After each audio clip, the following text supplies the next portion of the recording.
Friends of the bar, ladies and gentlemen, after a hard labor of 2 years, 11 months, on 26th of November 1950, we adopted our Constitution. This was made possible by the hard work of leaders of great foresight, scholarship, and above all, statesmanship. They deliberately and consciously kept the people of India in the center of their narrative and came with a constitutional ecosystem where they trusted the ability of ordinary Indians to determine the destiny of India.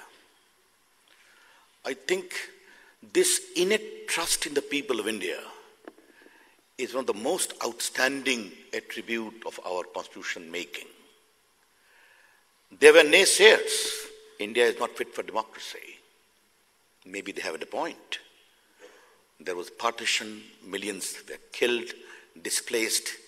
Yet the trust in the people of India stands vindicated today after 70 years. The people of India today know who they are and what they owe to themselves. The reason as to why I have been very fascinated with the journey of India's evolution of Indian democracy, right from my days as a student activist, that ordinary Indian's sixth sense and DNA of his inherent trust in Indian democratic process, regardless of his religion, caste, community, economic status, or literacy, is the most defining moment of India's constitutional governance. And we need to trust India's democracy because they have got this confidence we can unseat any political leader or political party, howsoever popular, howsoever powerful, in Delhi or in states. If this happens, it also brings about a great humbling experience.